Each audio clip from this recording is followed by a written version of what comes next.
Welcome to Annie's kitchen and you are watching Annie's kitchen with Annie. ഇതെന്നാന്നോ ഇന്ന് ചെയ്യാൻ പോകുന്നത്? ഒരു ഇച്ചിരി കമന്റ് കണ്ടപ്പോഴത്തേക്ക് മഷ്റൂം വേണ്ട ചേച്ചി, പനീർ മതി എന്ന് തന്നെയാണ് പിന്നെയും ഒരു കമന്റ്സ് വരുന്നത്. അന്നേരം എന്നാ ചെയ്യണ്ടേ? നമ്മൾ അവർക്ക് വേണ്ടി ഇഷ്ടത്തിന് അവരുടെ പനീർ ഒന്ന് ഉണ്ടാക്കണം. പക്ഷെ ഇന്ന് വെജിറ്റേറിയൻ ഡിഷ് ആയതുകൊണ്ടും നമുക്ക് പനീറിലോട്ട് തന്നെ പോവാം എന്ന് വിചാരിച്ചു. ഞാൻ ഇതിനു മുമ്പ് ഇന്ന് ചെയ്യാൻ പോകുന്നത് ഹൈദരാബാദി പനീറാ.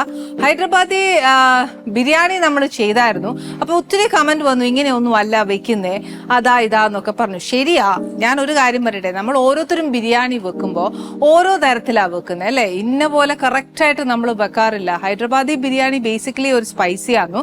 പിന്നെ നമ്മൾ വീടുകളിൽ ചെയ്യുമ്പോഴത്തേക്ക് അതിനും വേണ്ടിയിട്ടുള്ള ഏറ്റക്കുറച്ചിലൊക്കെ നമ്മൾ അങ്ങോട്ടും ഇങ്ങോട്ടും മാറ്റം വരുത്താറുണ്ട് അല്ലേ? എന്ന് പറഞ്ഞതുപോലെ ഹൈദരാബാദി പനീർ എന്ന് പറയുന്നത് കുറച്ചൊരു എരിവുള്ളതാ, സ്പൈസാ.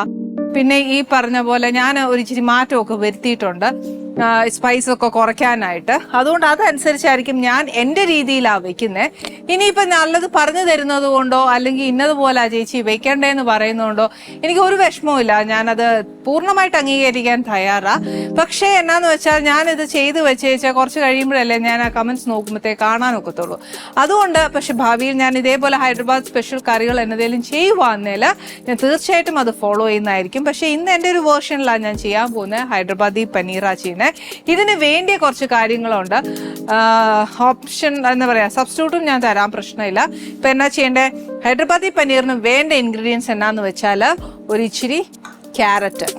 ഈ ക്യാരറ്റിന് പകരം കുറച്ച് സ്പിനാച്ച് ആയാലും മതി. സ്പിനാച്ച് എന്ന് പറയുമ്പോൾ നമ്മുടെ പാലക്കാന്നു. പാലക്ക് ഒരുപാടൊന്നും വേണ്ട, ഒരു പിടി പാലക്ക്.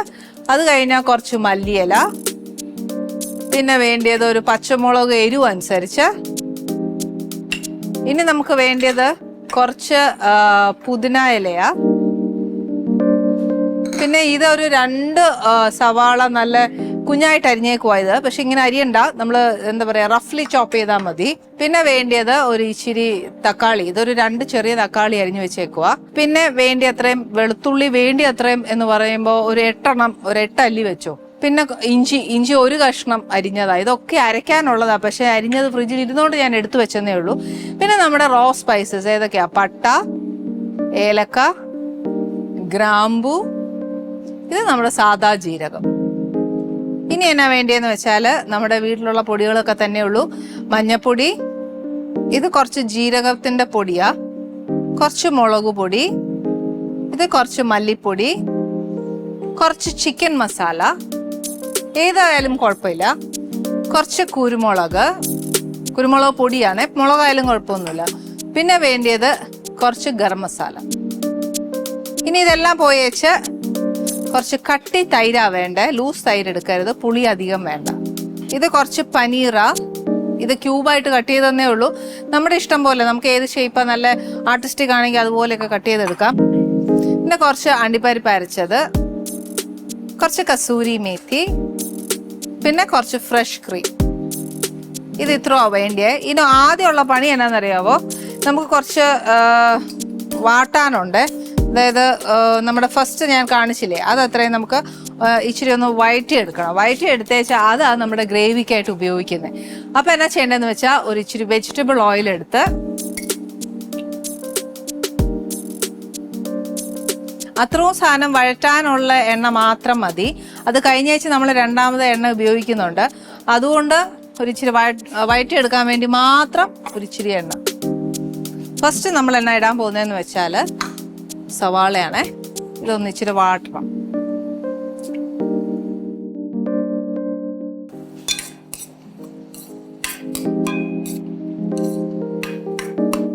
ഈ സവാള, ക്യാരറ്റ് ഇതെല്ലാം ഉണ്ടല്ലോ, 1 by 1 ആയിട്ട് അങ്ങ് വാട്ടി എടുത്താൽ മതി. ഒത്തിരി വേവണ്ട, ഇതിന്റെ കൂടെ ഗ്രേവി പോലെ അങ്ങ് ചേരണ്ട, അങ്ങനത്തെ ഒന്നുമില്ല. അങ്ങനത്തെ ഒരു പരിപാടിയില്ല. ഒന്ന് വേവണം, അത്ര മാത്രമേ ഉള്ളൂ. അതുകൊണ്ട് നമ്മൾ ഒരു ഇച്ചിരി നേരം വഴറ്റി വെച്ച് അടുത്ത സ്റ്റെപ്പ് സ്റ്റാർട്ട് ചെയ്യാം. ഈ ക്യാരറ്റൊക്കെ ഇത്ര നൈസായിട്ട് അരിയണമെന്നില്ല. പിന്നെ ഞാൻ ഈ പറഞ്ഞ പോലെ ഇച്ചിരി ഭംഗി കരിഞ്ഞതന്നേ ഉള്ളൂ. വലിയ കാര്യം ആക്കണ്ട.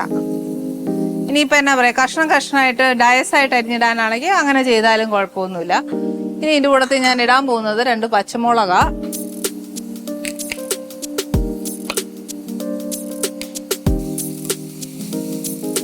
ഇതിന്റെ കൂട്ടത്തിൽ ഒരു ഇച്ചിരി മല്ലിയില ഇടുക. ബാക്കി കുറച്ച് ഗാർണിഷ് ചെയ്യാൻ വെച്ചേക്കണമല്ലോ. നേരം കുറച്ച് മല്ലിയില,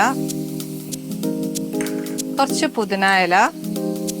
ഇതൊന്ന് വാടിയേച്ചും ഞാൻ തക്കാളി ഇടുന്നുള്ളൂ. തക്കാളിയും വാടണം.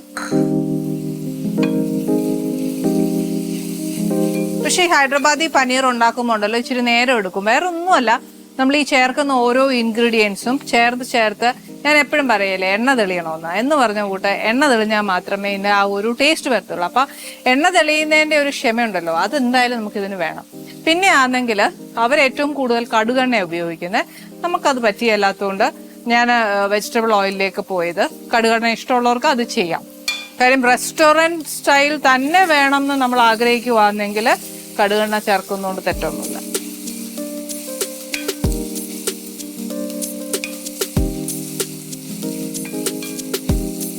ഓക്കെ, ഇതൊരു ഇച്ചിരി വാടി തുടങ്ങി. ഇനി എന്നാ ചെയ്യേണ്ടതെന്ന് വെച്ചാൽ ഞാൻ ഈ തക്കാളി അങ്ങ് ചേർക്കുക.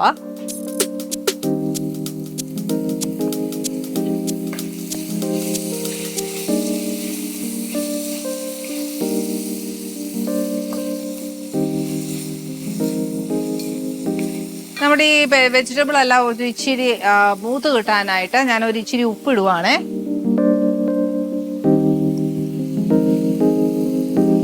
പെട്ടെന്ന് വാടും, അതുകൊണ്ട് ഒരു ഇച്ചിരി ഉപ്പിടുക. പക്ഷെ ഗ്രേവിയിൽ നമുക്ക് പിന്നെ ഇടാനുള്ളതാ, അതുകൊണ്ട് ഒത്തിരി ഇടുന്നില്ല.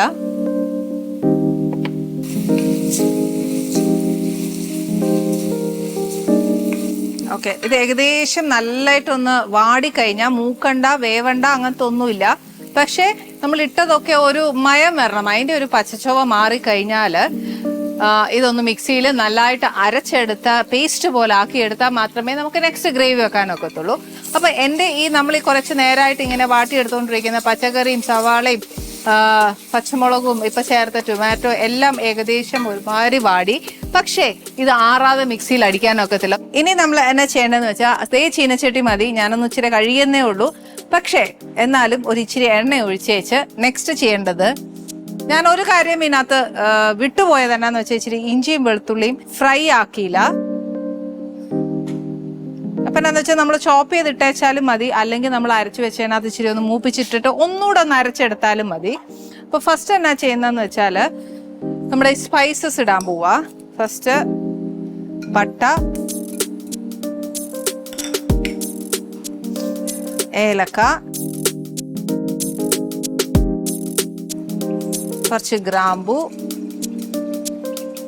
പിന്നെ ഇച്ചിരി ജീരകം.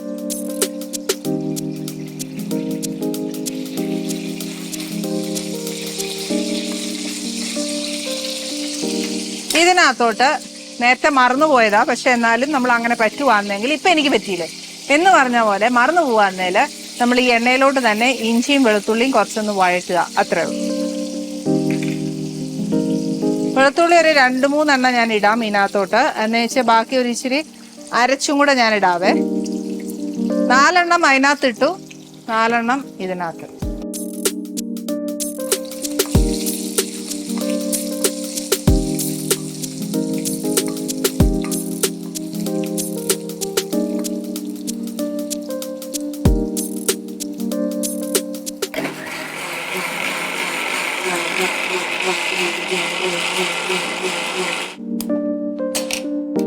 ഓക്കെ, ഞാൻ ആ ജീരകം, കുറച്ച് വെളുത്തുള്ളി, ഇഞ്ചി, നമ്മുടെ സ്പൈസസ് ഇതെല്ലാം ഇതിനകത്തോട്ട് ചേർത്തതാണ്.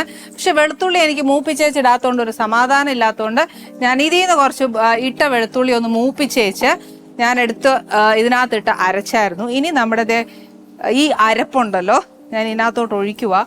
ഇനി ഈ അരപ്പ് ഈ എണ്ണയിൽ കിടന്ന് നല്ലോണം ഒന്ന് നമ്മൾ ഒഴിച്ച എണ്ണ തെളിയണം. ഈ അരപ്പൊന്നും ഒട്ടും കളയരുത്.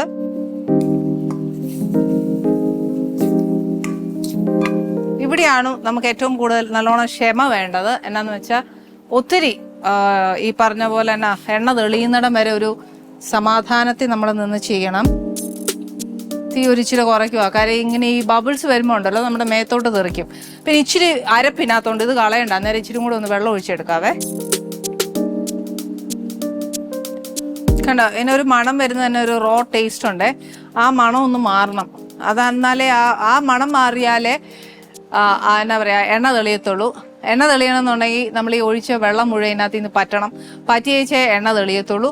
അതുകൊണ്ട് ഒരു ഇച്ചിരി ക്ഷമ ഇതിന് വേണം. ഇത് നോക്കൂ, ഞാൻ അന്ന് നേരത്തെ ചേർത്ത എണ്ണ എല്ലാം തെളിഞ്ഞു വരുന്നുണ്ട്. ഇനി എന്നാ ചേർക്കാൻ പോകുന്നതെന്ന് വെച്ചാൽ നമ്മുടെ പൊടികൾ എന്ന് പറയുമ്പോഴത്തേക്ക് ആദ്യം തന്നെ ഞാനൊരു കാര്യം ചെയ്യട്ടെ, ഈ തവി ഒന്ന് മാറ്റിക്കോട്ടെ. വലിയ ജാടയ്ക്കെടുത്ത് ഇട്ടതാ, പക്ഷെ പ്രാക്ടിക്കൽ അല്ല. ഞാനിത് മാറ്റിയില്ലെന്നുണ്ടെങ്കിൽ എൻ്റെ കൈ മുഴുവൻ പൊള്ളും. അതുകൊണ്ട് പൊടികളുടെ കൂടെ ഐശ്വര്യമായിട്ടൊരു ഇച്ചിരി നീളം തവിയും കൂടെ ഇട്ടേക്കാം. അതിൻ്റെ കൂടെ പൊടികളും ചേർക്കാൻ പോവാ. ഫസ്റ്റ് ഒരു ഇച്ചിരി മഞ്ഞപ്പൊടി, നമ്മുടെ വീട്ടിലുള്ള എല്ലാ പൊടിയും തന്നെയാ. കുറച്ച് മുളക് പൊടി,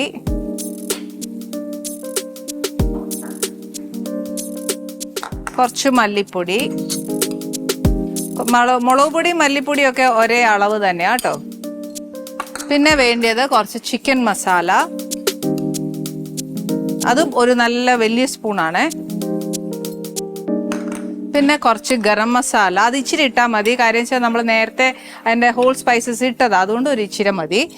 പിന്നെ വേണ്ടത് ഒരു ഇച്ചിരി കുരുമുളക് പൊടി, അതൊരു 1/2 ടീസ്പൂൺ. പിന്നെ വേണ്ടത് ഒരു ഇച്ചിരി ജീരകപ്പൊടി. അന്നേച്ച് ഇത് ഇത്രയും ഒന്ന് ഇതിൽ കിടന്നൊന്ന് മൂക്കണം. ഇത് എണ്ണയെ കിടന്ന് നല്ലോണം ആ ഒരു എന്താ പറയുക പച്ചച്ചൊവ ഒന്ന് മാറണം. ഇതിന് എണ്ണ തെളിഞ്ഞു വരുമോ എന്ന് ചോദിച്ചാൽ തീർച്ചയായിട്ടും വരും. പക്ഷേ അത് ഇച്ചിരി നേരെ എടുക്കുന്നത് കൊണ്ട് ഞാൻ എന്നാ ചെയ്യാൻ പോകുന്നത്, ഒരു ഇച്ചിരി തൈര് ചേർത്തേച്ച്. പുളിയുള്ള തൈര് ചേർക്കരുത്, പുളി ഇല്ലാത്ത തൈര് കുറച്ച് ചേർക്കണം.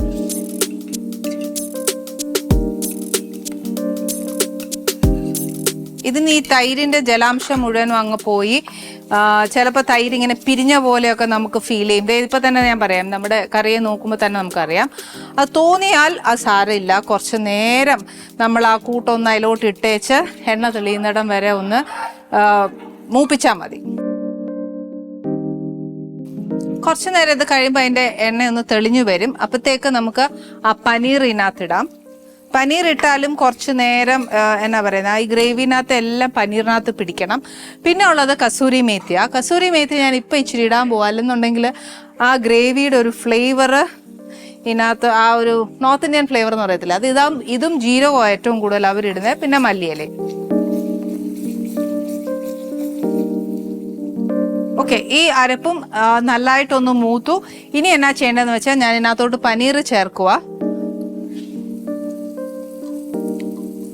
പനീർ ഒന്നെങ്കിൽ നമുക്ക് ഇങ്ങനെ ഇടാം, അല്ലെന്നുണ്ടെങ്കിൽ വറുത്തും ഇടാം. നമുക്ക് ഈ വറുത്ത് ഇട്ട് കഴിഞ്ഞാൽ ഉണ്ടല്ലോ പനീർ കുറച്ചൊരു കട്ടിയായി പോകും. അപ്പോൾ അത് എല്ലാവർക്കും കഴിക്കാൻ ഒക്കുകയല്ല. ഞാൻ പറയുന്ന പോലെ വയസ്സെന്നവരൊക്കെ വീട്ടിലുണ്ടെങ്കിൽ അവർക്ക് കഴിക്കാനൊക്കെ ഇച്ചിരി പാടായിരിക്കും. അതുകൊണ്ട് അത് വേണ്ട. അതെല്ലാം ഫ്രൈ ചെയ്ത് കഴിക്കുന്ന ഇഷ്ടമാണെന്നുണ്ടെങ്കിൽ അങ്ങനെ ചെയ്തോ, കുഴപ്പമൊന്നുമില്ല. ഫ്രൈ ആകാത്ത പനീറാണെങ്കിൽ സ്ലോലി നമ്മൾ ആ അരപ്പുമായിട്ട് മിക്സ് ചെയ്യാവുള്ളൂ. ഇനി നിങ്ങൾ വിചാരിക്കും ഇപ്പം എൻ്റെ ഈ കളർ ഹൈദരാബാദിയുടെ ബേസിക്കലി ചേച്ചി ഒരു പച്ച നിറമല്ലേ, ഇതെന്നാ ഇങ്ങനെയെന്ന് തോന്നരുത്. കാര്യം എന്താണെന്ന് വെച്ചാൽ ഞാൻ കുറച്ച് മല്ലിയിലയും കുറച്ച് പുതിനയിലയും ഇട്ടിട്ടുള്ളൂ. പിന്നെ ഈ പറഞ്ഞ പോലെ സ്പിനാച്ച് അധികം കിട്ടിയില്ല. എനിക്ക് ഒത്തിരി മല്ലിയിലയുടെയും ഒത്തിരി പുതിനയുടെയും മണം അങ്ങോട്ട് ഒത്തിരി ഇഷ്ടമല്ല, അതുകൊണ്ട് ഞാൻ കുറച്ചൂന്നേ ഉള്ളൂ. ഇനി പച്ച കളർ കിട്ടണമെന്നുണ്ടെങ്കിൽ ഈ 2 സാധനവും കൂട്ടിയാൽ മതി. നമ്മൾ ഫസ്റ്റ് അരച്ചില്ലേ അതിൻ്റെ കൂട്ടത്തിൽ.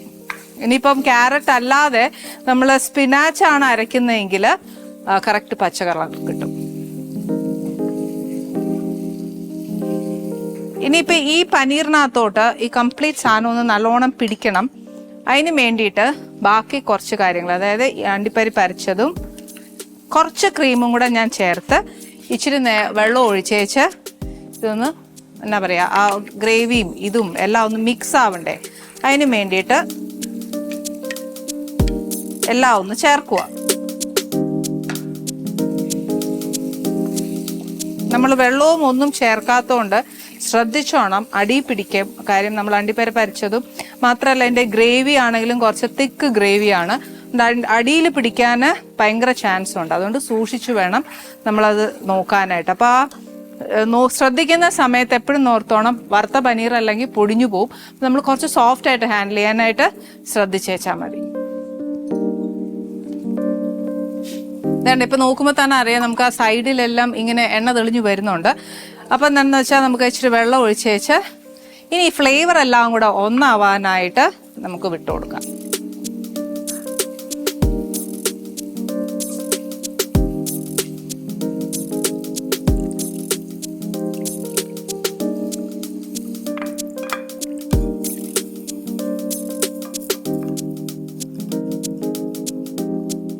സൈഡിലുള്ള അരപ്പ്, മൂത്ത അരപ്പ് ഒന്നും കളയല്ലേ. ഈ വെള്ളം ഒഴിച്ച് വെച്ചാൽ അതെല്ലാം എടുക്കണം. ഓക്കെ, ഇനി എന്നാ വേണ്ടതെന്ന് വെച്ചാൽ ഈ ഒരു ഇത്രയും ഗ്രേവിയുടെ തിക്നെസ് വേണമെന്നുണ്ടെങ്കിൽ ഇച്ചിരി കൂടി വെള്ളം ഒഴിക്കാം. എനിക്കിതൊന്ന് തിളച്ച് ലോ ഫ്ലെയിമേലേ ഞാൻ ഇടത്തുള്ളൂ. അപ്പം എന്നാ വേണ്ടതെന്ന് വെച്ചാൽ ഇത് നമ്മൾ നേരത്തെ വെച്ചില്ലേ കുറച്ച് മല്ലിയില, അത് വേണം. ഈ മല്ലിയിലയും പുതിനയും ഇതെല്ലാം ഇതിനകത്ത് കയറിയാലേ അതിൻ്റെ ഒരു ഫ്ലേവർ വരുള്ളൂ. ഒരുപാട് അരയ്ക്കാത്ത എന്നാന്ന് വെച്ചാൽ എനിക്ക് അതിന് അരയ്ക്കുമ്പോൾ ഉണ്ടാകുന്ന ഒരു മണമില്ലേ, അതെനിക്ക് ഒത്തിരി ഇഷ്ടമല്ല. അതുകൊണ്ട് മാത്രം ചെയ്യാത്തേ ഉള്ളൂ. അങ്ങനെ ഇല്ലാത്തവർക്ക് അരയ്ക്കാം. ഇതിൻ്റെ കൂടെ തന്നെ ഞാൻ ഒരു ഇച്ചിരി കസൂരി മേത്തിയും കൂടെ ഇടുവാണേ.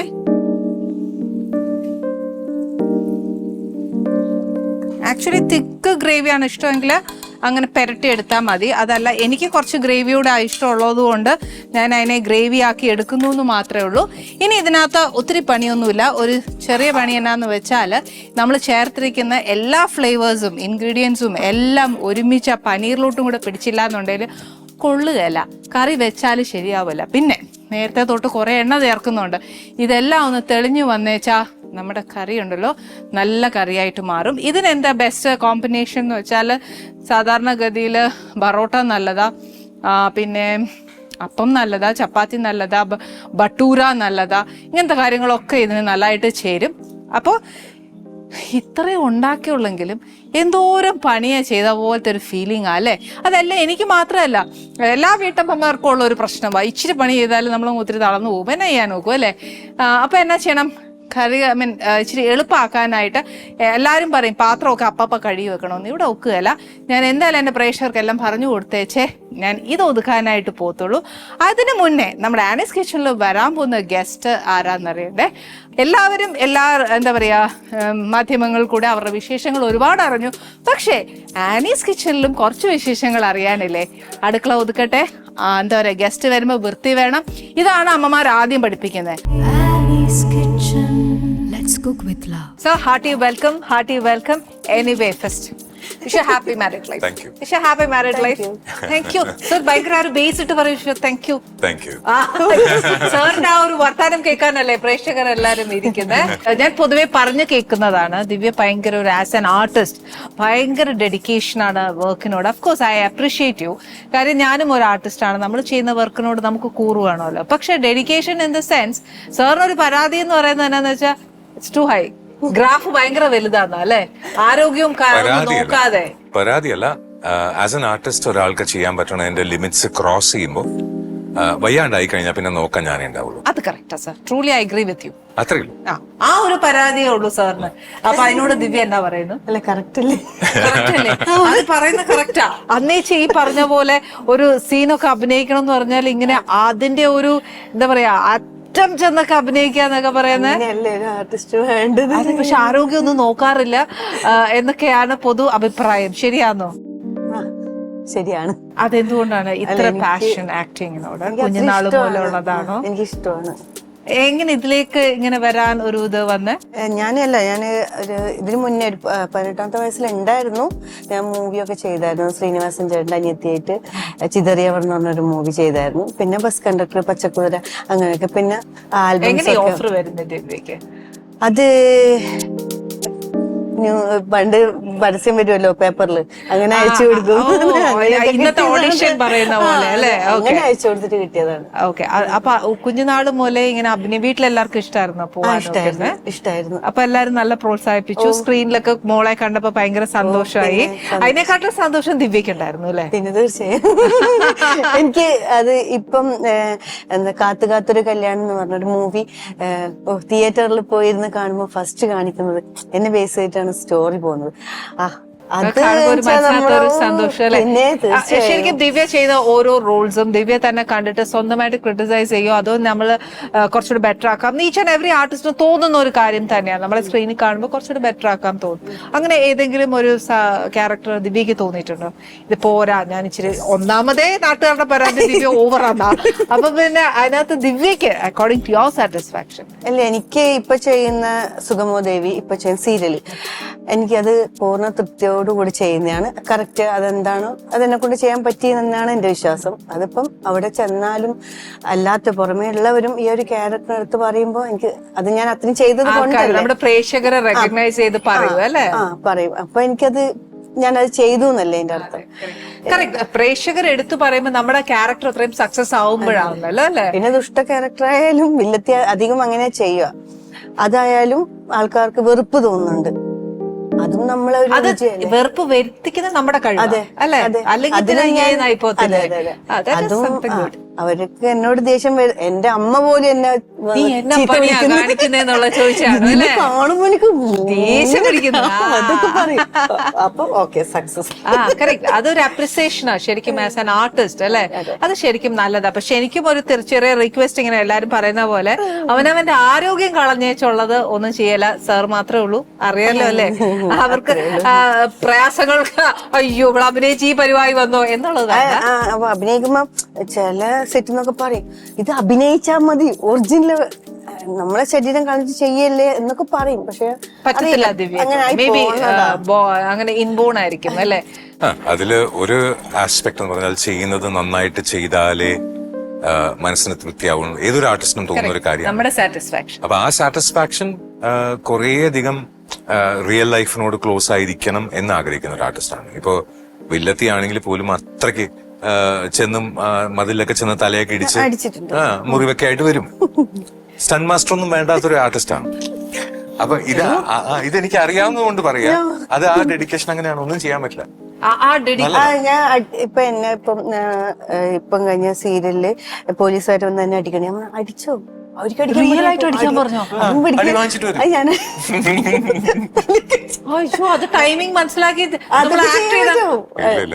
അത് അറിയാത്ത ആളാണെങ്കിൽ അറിയാത്ത ആളാണെങ്കിൽ കൊണ്ടിട്ടുണ്ട്, നല്ലോണം കൊള്ളും. പക്ഷെ ആ സമയത്ത് നമുക്ക് അയ്യോ എന്ന് പറയാനും പറ്റില്ല. അപ്പൊ അഭിനയിക്കണ്ടല്ലോ, ഒറിജിനലായിട്ട് കൊണ്ടു. പിന്നെ കറക്റ്റ് വന്നു. ഇത് പണ്ട് സീരിയൽ ചെയ്യുന്ന സമയത്ത് ഒരു പെർട്ടിക്കുലർ സീരിയലില് വളരെ ഫേമസ് ആയിട്ടുള്ള ഒരു ആർട്ടിസ്റ്റിന്റെ കൂടെയുള്ള ഒരു സീക്വൻസ് ആയിരുന്നു. റിഹേഴ്സലൊക്കെ കറക്റ്റ് ആയിട്ട് ഷൂ മുഖത്തിന്റെ മുന്നേ കൂടെ പോവും, എല്ലാം കറക്റ്റ് ആയിട്ട് ചെയ്തു. ഷോർട്ടില് ഒറിജിനാലിറ്റിക്ക് വേണ്ടിയിട്ട് ശരിക്കും ഷൂട്ട് ചവിട്ടി ഞാൻ തെറിച്ച് താഴെ വീണ് മുഖത്തെ ഷൂവിന്റെ പാട് 3 ദിവസം എടുത്ത് പോവാൻ. സോ അത് ടൈമിംഗ് തെറ്റുന്നതല്ല, ചില സമയത്ത് അങ്ങനെ ആവും.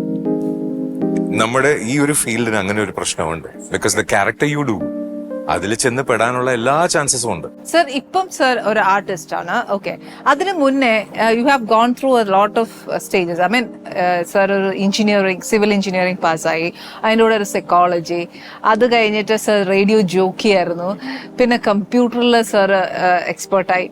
സർ ഇതിലൊന്നും ഉറച്ചില്ല. ഐ മീൻ സാധാരണ രീതിയിൽ നമ്മൾ എഞ്ചിനീയറിംഗ് പാസ്സായി കഴിഞ്ഞാൽ ഓക്കെ എഞ്ചിനീയർ ആയിട്ട് നമ്മൾ അങ്ങ് പോകും. അല്ലെ കമ്പ്യൂട്ടറിൽ വിദഗ്ധനാണെങ്കിൽ അതിന്റെ എത്ര എടുക്കാൻ പറ്റുമോ, അതിനെപ്പറ്റി എത്ര പഠിക്കാൻ പറ്റുമോ അതിൽ സ്റ്റിക്ക് ഓൺ ചെയ്യും. But you have jump from 1 to 1. അതെങ്ങനെയാ സർ? ജമ്പിങ് എന്നുള്ളതിനേക്കാളും I am living my life to the fullest. അതായത് നമ്മളിപ്പോ കൊച്ചിയിൽ ചെറായി ബീച്ച് പോയി കണ്ടു, 3 പ്രാവശ്യം കണ്ടു, 4 പ്രാവശ്യം കണ്ടു, ലൈഫിൽ അത് മതി എന്ന് തീരുമാനിക്കുന്നതിന് പകരം എനിക്ക് ഗോവ കാണണം, കർണാൽ കാണണം, അല്ലെങ്കിൽ ചെന്നൈയിലെ ബീച്ച് കാണണം, ബെസൻ നഗർ ബീച്ചിൽ പോകണം, അല്ലെങ്കിൽ പുരിയിലെ ജഗന്നാഥിന്റെ അവിടെയുള്ള ബീച്ചിൽ പോകണം, അങ്ങനെയുള്ളൊരു ആഗ്രഹം പോലെ. ഓക്കെ, എഞ്ചിനീയറിംഗ് കഴിഞ്ഞു, പോസ്റ്റ് ഗ്രാജുവേറ്റ് ഡിപ്ലോമ കഴിഞ്ഞു, അപ്പൊ അത് കഴിഞ്ഞപ്പം ശരി അങ്ങനെയാണെങ്കിൽ നമ്മൾ വർക്കിന്റെ ആ സ്റ്റൈൽ നോക്കി ഇത് വേണ്ട, അപ്പൊ ശരി കമ്പ്യൂട്ടേഴ്സിലേക്ക് പോവാം. ഇതൊന്നും പോയിട്ടില്ല. ഇപ്പോഴും ഒരാൾ വന്നിട്ട് ഒരു വീട് വരയ്ക്കാൻ പറഞ്ഞു കഴിഞ്ഞാൽ ഞാൻ ഈസി ആയിട്ട് ചെയ്യും. I am happy about it.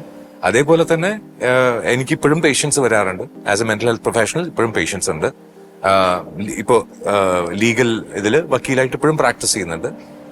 Voice over ഇപ്പോഴും ചെയ്യുന്നുണ്ട്. വോയിസ് കോച്ചായിട്ട് ഇപ്പോഴും ക്ലാസ്സസ് എടുക്കുന്നുണ്ട്. So I don't find it, എവിടെയും നിർത്തിയിട്ടില്ല, ജമ്പും ചെയ്തിട്ടില്ല, എല്ലാം കൂടെ കൊണ്ടുപോകും. കൂടെ കൊണ്ടുപോകുന്നതിൽ നമ്മുടെ യാത്രയുടെ ഇടയിൽ പുതിയത് പഠിക്കാൻ എന്തെങ്കിലും കിട്ടിയാൽ തീർച്ചയായിട്ടും പഠിക്കും. തീർച്ചയായിട്ടും ഐ എം റെഡി ടു ഇനിയും കൂടുതലായിട്ട് പഠിക്കാൻ തന്നെയാണ് താല്പര്യം. ഓക്കെ സർ, എനിക്ക് ഏറ്റവും കൂടുതൽ ബാക്കിയെല്ലാം പോട്ടെ, ബാക്കിയെല്ലാം ഭയങ്കര ബുദ്ധിയുള്ള ആൾക്കാർക്ക് ചോദിക്കാനുള്ളതാണ്. പക്ഷെ എനിക്കൊരു കോമൺ ആസ് എ വീട്ടമ്മ ചോദിക്കാം, സൈക്കോളജിയിൽ തന്നെയാ ചോദിക്കാം. ഞാൻ ചോദിക്കുന്നത് സർ, ഇപ്പത്തെ യൂത്തിലെ പിള്ളേരൊക്കെ ഇല്ലേ, ഡിപ്രഷൻ എന്നൊരു വാക്ക് വന്നാൽ അവര് സൂയിസൈഡ് ചെയ്യുക, അവർക്ക് അങ്ങോട്ട് ലൈഫിനെ ഫേസ് ചെയ്യാനുള്ള ഒരു കോൺഫിഡൻസ് ഇല്ല. പക്ഷെ ഇപ്പത്തെ പിള്ളേർ അങ്ങനെ ചെയ്യുമ്പോൾ എനിക്ക് ഭയങ്കര വിഷമം തോന്നുന്നു. കാര്യം നമ്മളൊന്നും വളർന്ന സിറ്റുവേഷൻ അല്ല, അവർ ഒത്തിരി അപ്ഡേറ്റഡ് ആണ്. അങ്ങനത്തെ കുട്ടികൾക്ക് ഇങ്ങനെ ഒരു സാഹചര്യം വരുമ്പോൾ എന്നാ ചെയ്യുന്നത്? അപ്പനും അമ്മയ്ക്കുള്ള വേദന നമുക്ക് പറയാം. അല്ല, ഇതില് വ്യത്യാസം വന്നത് എവിടെയെന്ന് പറഞ്ഞാൽ, നമ്മൾ തോൽക്കാൻ പഠിച്ചു. നമ്മുടെ കുട്ടിക്കാലത്ത് കളിക്കുന്ന കളികളിൽ ആൾക്കാർ തോൽക്കും, എല്ലാരും ജയിക്കില്ല. സോ തോൽവി എന്താണെന്ന് കണ്ടറിഞ്ഞവരാണ്. നമുക്ക് 1 2 സിബ്ലിങ്സ് ഉണ്ടായിരുന്നു, വീട്ടിൽ ബാക്കി കസിൻസ് ഉണ്ടായിരുന്നു, എല്ലാവർക്കും ഒരേപോലെ അങ്ങോട്ടും ഇങ്ങോട്ടും ഷെയർ ചെയ്യാൻ പലതും ഉണ്ടായിരുന്നു. അപ്പൊ ഈ ഒരു എൻവയൺമെന്റിൽ നോക്കുമ്പോൾ തോൽവി ഈസി ആയിട്ട് നമുക്ക് ഫേസ് ചെയ്യാം. ഒരാള് വഴക്ക് പറഞ്ഞാൽ ഈ തവി എടുത്താലും നമുക്കത് ഓക്കെ ആണ്. അടുത്ത മിനിറ്റ് അമ്മ എന്ന് പറഞ്ഞു പോയി കെട്ടിപ്പിടിക്കാൻ നമുക്ക് പ്രശ്നമില്ല. ഇന്നത്തെ സിറ്റുവേഷനിൽ വ്യത്യാസം വരുന്നത് എവിടെയെന്ന് വെച്ച് കഴിഞ്ഞാൽ, ഒരു കുട്ടിയേ ഉള്ളൂ, ഇവൻ ഒരിക്കലും തോൽക്കാൻ പാടില്ല. കളിക്കുന്നത് വീഡിയോ ഗെയിമാണ്, പുറത്ത് എക്സേർഷൻ ഇല്ല. ഈ വീഡിയോ ഗെയിമിന് ചീറ്റ് കോഡ് കൊടുത്ത് ഇവൻ എങ്ങനെയെങ്കിലും ജയിപ്പിക്കാൻ വേണ്ടി വേണമെങ്കിൽ പൈസ കൊടുത്ത് വേണമെങ്കിലും ജയിപ്പിക്കും. ബിക്കോസ് ജയിച്ചാൽ അവൻ ഹാപ്പി ആവും. ഇവനെ ഹാപ്പിയാക്കാൻ വേറെ വഴിയില്ല എന്ന് പറഞ്ഞിട്ട് അവനെ തോൽക്കാൻ പഠിപ്പിക്കുന്നില്ല. ഹി ഹാസ് ടു വിൻ എന്നുള്ളതായി. ഇങ്ങനെ ആയി കഴിയുമ്പം ഇവന് ഷെയർ ചെയ്യാൻ ആരുമില്ല. അച്ഛനും അമ്മയും ഇവൻ ചോദിക്കുന്ന സാധനങ്ങൾ വാങ്ങിച്ചു കൊടുക്കാൻ വേണ്ടി വർക്ക് ചെയ്ത് ഇവനെ അങ്ങ് മറക്കും. So he gets totally alone. ആരുടെ അടുത്താ ഇത് പോയി പറയാ? ഫ്രസ്ട്രേഷൻസ് ഒന്നും പറയാനും പറ്റില്ല. അതിന്റെ പേര് തന്നെയാ ഡിപ്രഷൻ. സത്യമല്ലേ? ഇത് ആരുടെടുത്തും കൺവേ ചെയ്യാൻ പറ്റാതെ ആവുമ്പോ ഇത് രോഗമായിട്ട് മാറും. കാരണം മൈൻഡിൽ എന്തുണ്ടോ അതേ റിഫ്ലക്ട് ചെയ്യാൻ പറ്റുള്ളൂ ബോഡിക്ക്. സോ നമ്മൾ ജീവിച്ച സാഹചര്യം വ്യത്യാസമുണ്ട്. അവിടെ നമുക്ക് കഷ്ടതകൾ എന്താണെന്ന് നമുക്ക് അറിയാം. ഒരു പെൻസിൽ ചോദിച്ചു കഴിഞ്ഞാൽ ചിലപ്പോൾ അടി കിട്ടും. നേരത്തെ ഇൻസ്ട്രുമെന്റ് ബോക്സ് അല്ലെങ്കിൽ ഒരു ഹീറോ പെൻ കിട്ടണമെങ്കിൽ 5th മേടിച്ചിരുന്ന പിന്നെ 10th കാണത്തുള്ളൂ. അതിന്റെ നിബ് കോഡിങ് പരുവാവണം. എനിക്ക് പെൻസിൽ എന്ന് പറഞ്ഞാൽ 5 പെൻസിൽ, 10 സ്കെയില്, 25 റബ്ബർ അങ്ങനെ വാങ്ങിച്ചു കൊടുക്കാൻ പാരന്റ്സ് റെഡിയാണ്. കാരണം അവൻ സന്തോഷിക്കും എന്നുള്ള ഒരു തെറ്റിദ്ധാരണയാണ്. അവൻ സന്തോഷിക്കില്ല. അവൻ തോൽക്കാൻ പഠിക്കാതെ ചോദിച്ചാൽ എല്ലാം കിട്ടും. ലൈഫിൽ അങ്ങനെ ചോദിച്ചാൽ ഒന്നും കിട്ടാൻ പോകുന്നില്ല. ബിക്കോസ് നമ്മള് ജീവിതം വന്നു കഴിയുമ്പോ എനിക്ക് പെൻസിൽ ഇല്ല എന്ന് പറയുമ്പം അന്ന് നമ്മൾ ആരും ഉണ്ടാവില്ല. അന്ന് ഒരു പെൻസിൽ പോലും കിട്ടാതാവുമ്പോൾ ഡിപ്രസ്ഡ് ആവും. എനിക്കത് കിട്ടിയില്ല. ചീപ്പ് ഡോപ്പമീൻ എന്ന് പറഞ്ഞൊരു കോൺസെപ്റ്റ് ഉണ്ട്. റെഫ്രിജറേറ്റർ സിൻഡ്രോം എന്ന് പറയും. ചീപ്പ് ഡോപ്പമീൻ എന്ന് പറഞ്ഞാൽ നമുക്ക് ഫേസ്ബുക്കിൽ ഒരു ലൈക്കോ അല്ലെങ്കിൽ ഇൻസ്റ്റയിൽ ഒരു ലൈക്ക് കിട്ടുമ്പോൾ നമുക്കത് സന്തോഷമായി തുടങ്ങി. അത് അടുത്ത മിനിറ്റിൽ ഡിസ്ലൈക്ക് ആവാം, അത് ഒരാള് ബ്ലോക്ക് ചെയ്യാം, എന്ത് വേവാം, അത് നമ്മൾ അക്സെപ്റ്റ് ചെയ്യില്ല, അത് ചെയ്യില്ല. അപ്പൊ എന്താവും? We start getting depressed. Refrigerator syndrome എന്ന് പറയുന്നത് വെറുതെ പോയി നമ്മൾ ഫ്രിഡ്ജ് തുറന്നു നോക്കും, അതിനകത്ത് എന്താ ഉള്ളത് നമുക്ക് നന്നായിട്ട് അറിയാം, എന്നാലും തുറന്നു നോക്കും. ഇതാണ് ഇപ്പോ നമുക്ക് സോഷ്യൽ മീഡിയയിലുള്ളത്. എന്നതേലും ഒരു ആശ്വാസം അവർക്ക് ഇന്ന വഴി തിരിയുമ്പോഴത്തേക്ക് പോസിബിൾ ആണ്. You should be ready to talk to them. അത് വേണം. ഈ സംസാരിക്കുമ്പോ ഒരു 14 അല്ലെങ്കിൽ 15 വയസ്സായ കുട്ടി എനിക്കൊരു പ്രണയം ഉണ്ടെന്ന് പറഞ്ഞാൽ കേൾക്കാൻ ധൈര്യം ഉണ്ടെങ്കിൽ യെസ്, പാരന്റിങ് നമുക്ക് കറക്റ്റ് ചെയ്യാൻ പറ്റും. കാരണം അവർക്ക് അത് തുറന്നു പറയാനുള്ള ധൈര്യം വരണം. അത് പ്രത്യേകം ശ്രദ്ധിക്കേണ്ടതെന്ന് വെച്ചാൽ നമ്മുടെ പിള്ളേർ ഇച്ചിരി ഒരു എന്താ പറയാ മൂഡ് ഔട്ട് ഒക്കെ ഇരിക്കുവാന്നേല് നമ്മൾ നല്ല മനസ്സോടുകൂടി നമ്മുടെ കുറെ കാര്യങ്ങൾ നമ്മൾ സപ്രസ് ചെയ്ത് വെച്ച് പിള്ളേരോട് പോയി സംസാരിക്കുക അല്ലെ. അപ്പൊ അതിൽ നിന്ന് നമുക്ക് ചിലപ്പോൾ പിള്ളേരെ കരകയറ്റാൻ ഒത്തുന്നിരിക്കും. ഒരു പക്ഷേ another alternative is അവർക്ക് എഴുതാൻ പ്രേരിപ്പിക്കുക, വായിക്കാൻ പ്രേരിപ്പിക്കുക. അപ്പൊ ഡൈവേർട്ട് ചെയ്യാല്ലേ അവരെ. ഒന്ന് ഡൈവേർട്ടും ആവും, പിന്നെ അവർ എഴുതുന്നത് അവരുടെ മനസ്സിനകത്തുള്ള കാര്യങ്ങൾ മെല്ലെ വന്നു തുടങ്ങും. ഫ്രോയിഡ് പറയുന്നത് പോലെ അത് പതുക്കെ വന്നു തുടങ്ങും. Writing is the best form of catharsis. അപ്പൊ അവരുടെ മനസ്സിനകത്തുള്ള വിഷമങ്ങൾ പതുക്കെ ഈ എഴുത്തിലൂടെ പുറത്തു വരികയാണെന്നുണ്ടെങ്കിൽ മേ ബി ഒരു ഡയറി എഴുതിയാലും മതി അല്ലെ. അവർക്ക് എന്നാ ഉള്ളി പറയണോന്ന് വെച്ചാൽ അതങ്ങ് എഴുതി തീർക്കുക. ഇതിനാ പറയുന്ന കൂടപ്പറപ്പുകൾ വേണോന്ന് അല്ലേ സർ. ദിവ്യയുടെ ലൈഫില് ദിവ്യ കുറെ പേരെ ആഫ്റ്റർ ഫസ്റ്റ് മാരേജ് കഴിഞ്ഞിട്ട് ഒത്തിരി പേരെ കാണുന്നുണ്ട് അല്ലെ ലൈഫിലേക്ക്. ആഫ്റ്റർ ഡൈവേഴ്സ് എല്ലാം കഴിഞ്ഞിട്ട് ഒത്തിരി പേര് ഇങ്ങനെ വന്നു പോകുന്നുണ്ട്. അതേപോലെ തന്നെ സാറും you are also phasing A lot of people. ഒത്തിരി പേര് നമ്മുടെ ലൈഫിൽ വന്ന് മറിഞ്ഞു പോകുന്നുണ്ട്. ബട്ട് ദിവ്യ എങ്ങനെ സാറിനെ കണ്ടു, സാറിന് എങ്ങനെ ദിവ്യക്കും ആ ഒരു സോൾമേറ്റ്സ് മേ ബി ദൈവത്തിന്റെ ഇഷ്ടമായിരിക്കാം. അല്ല, ലോട്ട് of things don't have an explanation. ഞാൻ 2018 ദുബായിൽ നിന്ന് തിരിച്ചു വന്നു കഴിഞ്ഞാൽ വരുമ്പോ 2017 ഞാൻ വാങ്ങിച്ചൊരു സ്ഥലമുണ്ട് കണ്ണൂര്. അത് എനിക്കന്ന് ദിവ്യനെ അറിയില്ല, എനിക്കന്ന് കുഞ്ഞുമോൾ അറിയില്ല. ഞാൻ എന്തിന് കണ്ണൂര് വാങ്ങിച്ചു എനിക്കറിയില്ല. ഞാന് കല്യാണത്തിന് മുന്നേ ഫെബ്രുവരിയിലോ മാർച്ചിലോ എങ്ങാണ്ട് എന്റെ ഒരു സുഹൃത്തിനടുത്ത് പറഞ്ഞു ഞാൻ ദിവ്യയെ കാണാൻ പോവാ. എനിക്ക് അങ്ങനെ ഒരു ഫ്രണ്ട് ഉണ്ടെന്ന് ഞാൻ പേര് പറഞ്ഞു. മോനുണ്ട്, മോന് പ്രായം പറഞ്ഞു, എല്ലാം കറക്റ്റ് ആണ്. എന്തുകൊണ്ട് ഞാൻ അങ്ങനെ ചെയ്തു എന്ന് എനിക്കറിയില്ല. ദൈവം അത് തമ്പുരാന്റെ എന്നെ പരിചയപ്പെടുന്നതിന് മുന്നേ മേ ബി അത് ദൈവം തമ്പുരാന്റെ തീരുമാനമായിരിക്കും. അത്രയേ ഉള്ളൂ. അപ്പൊ അതുകൊണ്ട് That means അതാ ഞാൻ ചോദിച്ചത്, ആ സോൾസ് അങ്ങനെ ചേരണം എന്ന് ദൈവം തീരുമാനിച്ചതാ, അതുകൊണ്ടായിരിക്കും. ഞാൻ എപ്പോഴും പറയും കുഞ്ഞുമോൾ എന്റെ കൂടെ പത്തരമാറ്റിൽ അഭിനയിച്ചു എന്ന് എല്ലാരും പറയുന്നുണ്ട്. പക്ഷെ ആ യൂണിറ്റിൽ ആകെ 3 ദിവസമേ വർക്ക് ചെയ്തിട്ടുള്ളൂ. എന്റെ കൂടെ ആകെ ഒരു കോമ്പിനേഷൻ സീനേ ഉള്ളൂ. എന്റെ അടുത്ത് ഡയലോഗും ഇല്ല. പിന്നെ എങ്ങനെ ഞാൻ സംസാരിച്ചിട്ടുമില്ല. എന്താന്ന് ആ 3 ദിവസത്തില് ഞാൻ 2 ദിവസം സംസാരിച്ചിട്ടില്ല. ഒരു ദിവസം ആകെ 4-5 വാക്കുകൾ സംസാരിച്ചു. പക്ഷെ ഞാൻ കുറച്ച് ഇന്റർവ്യൂല് കണ്ടു, ദിവ്യ ഇങ്ങനെ പറയുന്നുണ്ട്, എന്നെ മനസ്സിലാക്കി അദ്ദേഹം എന്ന് പറഞ്ഞു. അപ്പൊ ഇത്രയും ദിവസം വർക്ക് ചെയ്തിട്ട് ഇങ്ങനെ അത് ഞാൻ ചോദിച്ചു. ഞാൻ അപ്പോഴും എനിക്ക് ഹസ്ബൻഡ് ഉണ്ട് എന്നൊക്കെയാണ് ഞാൻ അവിടെ അത് ഞാൻ അത് കേട്ടു ഇന്റർവ്യൂല്. എനിക്ക് ഹസ്ബൻഡ് ഉണ്ട്, മോനുണ്ട്, ഇതെല്ലാം പറയുന്നുണ്ട്. പക്ഷെ അത് എങ്ങനെയാന്ന് എനിക്ക് അറിഞ്ഞത് സത്യം അറിയില്ല. 3 ദിവസം വർക്ക് ചെയ്തുള്ളൂ, അത് ഒരു സീന് ഡയലോഗും ഇല്ല. എന്നാ ഇദ്ദേഹത്തിന്റെ നോളജില് അല്ല, ഞാനൊരു കാര്യം ചോദിച്ചിട്ട്, ഇദ്ദേഹം ഇങ്ങനെ വർത്താനം പറയുമ്പം ദിവ്യ കേട്ടോണ്ടിരിക്കുവായിരുന്നു അദ്ദേഹം സെറ്റിലൊക്കെ? ഇല്ല, അയ്യോ എനിക്ക് പേടിയായിരുന്നു സംസാരിക്കാൻ. പിന്നെ 20-ാം തീയതി അല്ലേ, 8-19 20-ാം തീയതി അന്ന് കസിൻ 2 ദിവസം ഉണ്ടായിരുന്നു, 3-ാമത്തെ ദിവസം ഉണ്ടായിരുന്നില്ല. അപ്പൊ എന്റെ അടുത്ത് പറഞ്ഞു, ഏട്ടനൊന്ന് നോക്കണേ, ഏട്ടനോട് സംസാരിക്കണേ, പിന്നെ അവിടെ വീഡിയോസ് ഒക്കെ ഒന്ന് എടുത്തിട്ട് എനിക്ക് മീൻസ് സൗമ്യ ചേച്ചിക്ക് അയച്ചു കൊടുക്കാൻ പറഞ്ഞു. അങ്ങനെ ഞാൻ എടുത്തു, സൗമ്യ ചേച്ചിക്ക് അയച്ചു കൊടുത്തു. അത്രേ ഉള്ളൂ. വേറെ അതല്ലാതെ ഞങ്ങൾ സംസാരിച്ചിട്ടില്ല. തീരുമാനിച്ചേ 20-ാം തീയതി കഴിഞ്ഞിട്ട് 26-ാം തീയതി ഞാൻ കൊച്ചിനിൽ എനിക്ക് കുറച്ച് ലീഗൽ വർക്കിന്റെ കാര്യങ്ങളായിട്ടൊക്കെ ഞാൻ വന്ന സമയത്ത് എന്തോ ഒരു കോള് രാവിലെ സംസാരിച്ചതിൽ ഒരു സെഷൻ തരുവോ, മൈൻഡ് അപ്സെറ്റ് ആണ്, സെഷൻ തരുവോ. അപ്പൊ സംസാരിച്ചു വന്നു കഴിഞ്ഞപ്പം പറഞ്ഞു എനിക്ക് തീർത്ഥാടനം പോണം. ഞാൻ പറഞ്ഞു ഓക്കെ, എനിക്കും താല്പര്യമാണ്, ഞാൻ ഡ്രൈവറായിട്ട് വരാം. ഞാൻ ഡ്രൈവറായിട്ട് വരാം. എനിക്ക് തീർത്ഥാടനം, ഞാൻ കുറെ അമ്പലങ്ങൾ വിസിറ്റ് ചെയ്ത, ഓൾമോസ്റ്റ് ഒരു 300-350ഓളം അമ്പലങ്ങൾ സൗത്തിൽ മാത്രം വിസിറ്റ് ചെയ്തിട്ടുണ്ട്. ആൻഡ് ഐ ലൈക്ക് ഈ സ്ഥലപുരാണങ്ങളും അതിന്റെ കാര്യങ്ങളൊക്കെ അറിയാൻ എനിക്ക് താല്പര്യമുണ്ട്. അപ്പൊ അങ്ങനെ സംസാരിച്ചു വന്നു. അപ്പൊ ഇതിനിടയ്ക്ക് എന്റെ അടുത്ത് സംസാരിക്കുന്നതിനിടയ്ക്ക് അവിടെ സൗമ്യക്ക് മെസ്സേജ് അയക്കുന്നുണ്ട്, അനിയത്തിക്കുട്ടിക്ക് മെസ്സേജ് അയക്കുന്നുണ്ട്. അപ്പൊ എന്തോ പറഞ്ഞപ്പം പറഞ്ഞു, ഏട്ടൻ ഒന്നും വിളിക്കാൻ പറ്റില്ല, എന്റെ ഏട്ടനാണ്, വേണമെങ്കിൽ വൈഫിന്റെ പൊസിഷൻ വേക്കന്റ് ആണ്, വരുന്നോന്ന് ചോദിച്ചു. അതെങ്ങനെ അറിഞ്ഞു എന്ന് എനിക്കറിയില്ല. അങ്ങനെയാ ചോദിച്ചത്. അപ്പൊ വരെ ദിവ്യയുടെ ഹസ്ബൻഡ് ഉണ്ടെന്നല്ലേ അദ്ദേഹത്തിന് അറിയാവുന്നത്? അല്ല, എന്റെ അടുത്ത് പറഞ്ഞത് കള്ളവാന്ന് അങ്ങനെ തന്നെയാ പറഞ്ഞത്. എന്റെ അടുത്ത് പറഞ്ഞത് കള്ളവാന്ന് എനിക്കറിയാം. ഞാൻ സൗമ്യയോട് പറയുകയും ചെയ്തു. അത് വെറുതെ പറഞ്ഞതാ. Being A psychiatrist and A mentor, അറിയത്തില്ല ഒരാൾ വർത്താനം പറയുമ്പോ തന്നെ, അല്ലെങ്കിൽ മൂഡ് സ്വിങ്സ് കണ്ടാൽ അറിയാം. ഹി ക്യാൻ ജഡ്ജ് അല്ലേ? അവിടെ അഭിനയം പാളിപ്പോയി മോളെ, രക്ഷയില്ല.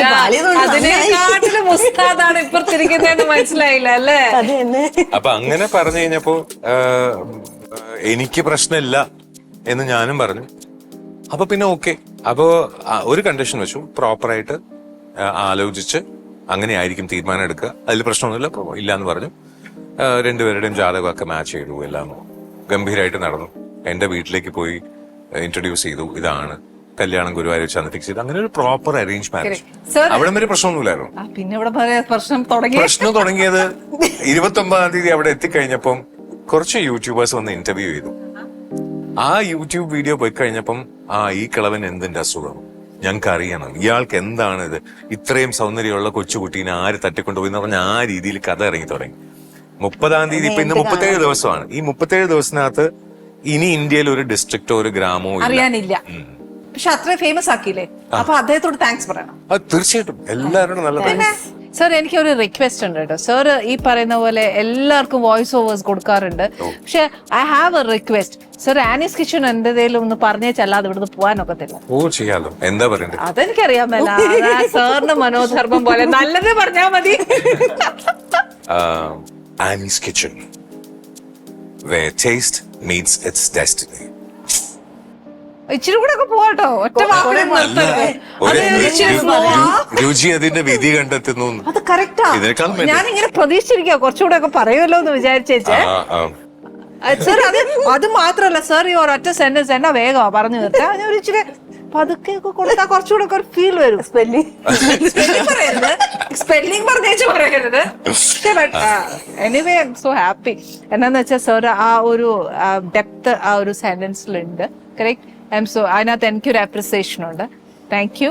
പക്ഷെ സാറിന്റെ ഒരു ബേസ് വോയിസിൽ അത് കേൾക്കാന്ന് പറയുന്നത് നാട്ടുകാർ മുഴുവൻ കേൾക്കുന്നു. ആനീസ് കിച്ചനും കൂടെ ഒരു കേൾക്കട്ടെ. തീർച്ചയായിട്ടും കേൾക്കണം. എന്റെ പ്രേക്ഷകർ അത് കേൾക്കുമ്പോ സാറിന്റെ ഈ വോയിസ് ഓവേഴ്സ് ഒക്കെ കൊടുക്കാവുന്ന സാറിന് ഫസ്റ്റ് പ്രിഫറൻസ് എവിടുന്നാണ്?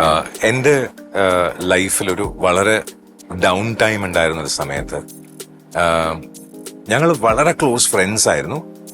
ബക്കു എന്നാണ് ഞാൻ വിളിക്കുക. ബക്കുവിനെ എല്ലാവർക്കും അറിയാം. ഓൾമോസ്റ്റ് ചാനലിൽ വർക്ക് ചെയ്യുള്ള എല്ലാവർക്കും ബക്കുവിനെ അറിയാം. വോയിസ് ഓവർ ആർട്ടിസ്റ്റ് ആയിരുന്നു. ഇപ്പൊ ബാംഗ്ലൂരുണ്ട്. കൽപ്പന സദാശിവൻ. സോ ബക്കു ഒരു ദിവസം വന്നിട്ട് പറഞ്ഞു, എടാ നാളെ നിനക്ക് വോയിസ് ഓവർ ഉണ്ട്. ഞാൻ പറഞ്ഞു, ബക്കു എനിക്ക് അറിയില്ല, I am not a voice artist, അപ്പൊ why you telling me that? Bakku പറഞ്ഞു, എടാ നാളെ നീ ചെയ്യും എന്ന് പറഞ്ഞ് കുറച്ച് ബേസിക്സ് എന്നെ ഒരു വൈകുന്നേരം ഇരുന്ന് പഠിപ്പിച്ചു. അടുത്ത ദിവസം ഡോക്യുമെന്ററി വോയിസ് ഓവർ ചെയ്തു. അതിന് I got paid and I was thinking, oh കൊള്ളാവോ, ഓക്കെ എന്നാ ട്രൈ ചെയ്യാം. പിന്നെ കമേഴ്ഷ്യൽസ് ചെയ്തു തുടങ്ങി, പിന്നെ വോയിസ് ഓവേഴ്സ് കോർപ്പറേറ്റ് വീഡിയോസ് ചെയ്തു തുടങ്ങി. ഇങ്ങനെ ചെയ്തു തുടങ്ങി കഴിഞ്ഞപ്പം അതിന്റെ കൂടെ തന്നെ I started doing TV shows, serials, dubbing. അതിനുശേഷമാണ് റേഡിയോ ലൈഫിലേക്ക് വരുന്നത്. റേഡിയോ ലൈഫ് 2004 തൊട്ട് 2018 വരെ, അതിനകത്ത് 2015 വരെ ആക്റ്റീവ് റേഡിയോ എല്ലാ ദിവസവുമുള്ള, പ്രോബബ്ലി വളരെ ഈ ഓവർ ഡെഡിക്കേഷന്റെ അവസ്ഥയിൽ ഞാൻ ബോധം കെട്ടിട്ടൊക്കെ വീണിട്ടുണ്ട്. കാരണം ഈ 16-17 മണിക്കൂർ സ്റ്റുഡിയോക്കകത്ത് വർക്ക് ചെയ്ത് ആഹാരം നേരെ കഴിക്കാതെ അല്ലെങ്കിൽ ജങ്ക് ഫുഡൊക്കെ കഴിച്ച് ഹെൽത്തൊക്കെ ഞാൻ സ്പോയിൽ ചെയ്തിട്ടുണ്ട്. അതുകൊണ്ട് എനിക്കറിയാം എന്താണ് ഡെഡിക്കേഷൻ ഉള്ളത്, അറിയാം, അത് പ്രശ്നമൊന്നുമില്ല. ബട്ട് വോയിസ് എന്ന ആ ലോകം ഒത്തിരി ഇഷ്ടപ്പെട്ടു എനിക്ക്. കാരണം 27,000 കമേഴ്ഷ്യൽസ് ചെയ്യാൻ പറ്റി, 4 station. 27,000. Pretty good. Even now I'm doing it because it's a span of 2004 to 2024. 20 വർഷം കൊണ്ട് 27,000 commercials is not a big thing. ചെറിയൊരു കാര്യം. 700ഓളം ഇന്റർവ്യൂസ് ചെയ്യാൻ പറ്റിയത് റേഡിയോയിൽ. അതിൽ ജെഫ്രി ആച്ചർ, ബെനസീർ ഭുട്ടോ, അങ്ങനെ ലോകത്തിലുള്ള വലിയ വലിയ പ്രോമിനന്റ് ആയിട്ടുള്ള ആൾക്കാര്. അങ്ങനെ ഈ ഇന്റർവ്യൂസ് എല്ലാം എന്തോ എന്നെ പഠിപ്പിച്ചിട്ടുണ്ട്. ഓരോ ഇന്റർവ്യൂ എന്നെ പഠിപ്പിച്ചിട്ടുണ്ട്. കൊനക്കുടി വൈദ്യനാഥ് സാർ ആയാലും ഡോക്ടർ പത്മ സുബ്രഹ്മണ്യാണെങ്കിലും. നമ്മൾ ജീവിതത്തിൽ പല പാഠങ്ങൾ പഠിക്കുന്നു അല്ലേ സാർ? ഈ 700 പാഠങ്ങൾ പഠിച്ചത് എന്നെ മാറ്റിയിട്ടുണ്ട്, തീർച്ചയായിട്ടും മാറ്റിയിട്ടുണ്ട്. സാറിന്റെ ലൈഫ് ഇങ്ങനെ പൊക്കോണ്ടിരിക്കുന്ന ജേർണി തന്നെ you are experience a lot of things. അങ്ങനെയാന്ന് തോന്നുന്നു സാർ ഞാൻ പറഞ്ഞ പോലെ ജമ്പിങ് അല്ല ഇത്. ലൈഫിൽ വരുന്ന ഓരോ കാര്യങ്ങൾ നമ്മൾ ഇങ്ങനെ ആസ്വദിച്ച് പോകുന്നു എന്നല്ലാതെ, ബട്ട് ആ ഒരു നോളജിലേക്ക് എടുക്കാനും സാറിന് ഇഷ്ടമാണ്. ഇപ്പോ പല ആൾക്കാരും ചോദിക്കാറുണ്ട്, 87 ബുക്ക് എഴുതിയിട്ടും ഫേമസ് ആവാത്തത് എന്താ? കുഞ്ഞുമോളെ കെട്ടിയപ്പോ ഫേമസ് ആയി. അല്ല, ആ ബുക്കിന്റെ കാര്യത്തിൽ ഞാൻ പറഞ്ഞു, കോൺട്രവേഴ്സി ആയിട്ട് അല്ലെങ്കിൽ വൃത്തികേടായിട്ട് അതിനകത്ത് എന്തെങ്കിലും ഞാൻ എഴുതി കഴിഞ്ഞാൽ അതിനെക്കുറിച്ച് ആരെങ്കിലും പറഞ്ഞ് പോപ്പുലറൈസ് ചെയ്യാം. പക്ഷെ എനിക്ക് ചീത്ത പറയാൻ തോന്നുന്നില്ല. എന്റെ ബുക്സിൽ നല്ലത് മാത്രമേ എനിക്ക് എഴുതാനുള്ളൂ, നല്ല ഓർമ്മകൾ എഴുതാനുള്ളൂ. അത് ആർക്കും വായിക്കണ്ട, വേണ്ട, എനിക്ക് പ്രശ്നമില്ല. ഇഷ്ടമല്ലാതെ വായിക്കണ്ട, വേണ്ട, ഞാൻ കമ്പൽ ചെയ്യുന്നില്ല. ഇല്ല, അതെ കറക്റ്റ്. അപ്പൊ ഞാൻ ഇനി ഒരു കാര്യം കമ്പൽ ചെയ്യാം, ഞാൻ ഉണ്ടാക്കിയ ഭക്ഷണം കഴിക്കാം.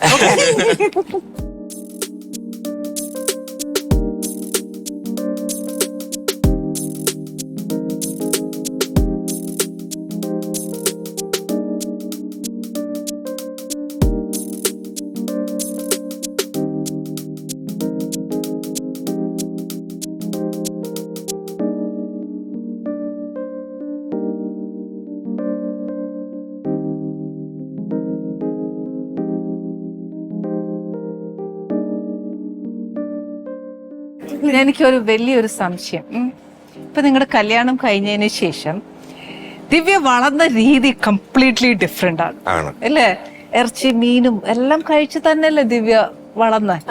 ഇപ്പൊ ഇതൊന്നും പറ്റത്തില്ല, അങ്ങനെയില്ല. You don't have any restrictions, but still main ആയിട്ടൊരു സാധനം നമ്മള് ഇതാക്കണ്ടേ? ഇല്ല, what she is, she is allowed to be so. ഞാൻ ഒരു കമ്പൽഷനും വെച്ചിട്ടില്ല. പക്ഷെ കല്യാണം ഭയങ്കര പക്ക ബ്രാഹ്മൺ സ്റ്റൈൽ അങ്ങനെയൊക്കെ അല്ലേ നടന്നത്? ഇങ്ങനെ ഇത് കൊടുത്തിട്ട് സാർ കഴിക്കില്ലല്ലോ. Family is not use to have chicken and non veg. എനിക്ക് അങ്ങനെ നിർബന്ധമൊന്നുമില്ല. ഇപ്പൊ ദിവ്യ പേടിപ്പിച്ചൊക്കെ ചോദിക്കുന്നു. എനിക്കിപ്പോ അങ്ങനെ നിർബന്ധമുള്ളൂ. ഇല്ലല്ലോ. അല്ല, മീൻ യൂസ്ഡ് ആയിട്ട് വളരുമ്പോഴത്തേക്ക് ആ ഒരു കൾച്ചർ ട്രഡീഷനിലേക്ക് മാറുമ്പോ കാര്യത്തിൽ ഞാൻ പറയണേ അവർക്ക് ഇല്ലാണ്ട് പറ്റൂല. പിള്ളേരിപ്പം അത് യൂസ്ഡ് ആയോ? അല്ല, അവർക്ക് ചിക്കനും വേണം, മീനും വേണം. അത് വീട്ടിൽ കുക്ക് ചെയ്യുന്നതുകൊണ്ടും കുഴപ്പമൊന്നുമില്ല അല്ലേ സാർ? അല്ല, വീട്ടിലെ അച്ഛനമ്മയുള്ള അവിടെ കുക്ക് ചെയ്യുന്നില്ലെന്നേ ഉള്ളൂ. സെപ്പറേറ്റ്. അപ്പൊ അവിടെ കുക്ക് ചെയ്യുന്നുണ്ടോ? If you don't have any problem. ഇല്ല, ഐ ക്യാൻ കുക്ക്. എന്റെ ഫ്രണ്ട്സിന് അറിയാം, ഐ കുക്ക് നോൺ വെജിറ്റേറിയൻ. എങ്ങനെ അറിയാൻ പറ്റും? How can you know the taste? അതും ഈ ഗ്രാൻഡ് മദർ ഞാൻ 4 വയസ്സുള്ളപ്പം ഗ്രാൻഡ് മദറിന് പരികർമ്മി പോലെ കൂടെ നിന്ന് ഹെൽപ്പ് ചെയ്ത് അങ്ങനെ കുക്കിംഗ് പഠിച്ചത്. Grand mother cooking base vegetarian. Okay. So എന്നെ പഠിപ്പിച്ചിട്ടുള്ളത് ടേസ്റ്റ് ചെയ്യാതെ തന്നെ അതിന്റെ രുചി അറിയണം. അയ്യോ ഞാനും വരായിരുന്നു അമ്മൂമ്മ ഉണ്ടായിരുന്നെങ്കിൽ. ഇപ്പൊ ഉപ്പ്, എരിവ്, പുളി അതൊക്കെയാണല്ലോ നമുക്ക് അറിയണ്ടേ. അതെങ്ങനെ അറിയുന്നേ? ഉപ്പ് അറിഞ്ഞു കഴിഞ്ഞാൽ അതിന്റെ ഓരോ കണക്കും കറക്റ്റ് ആയിരിക്കും. ഉപ്പാണ് അതിന്റെ ബേസ്.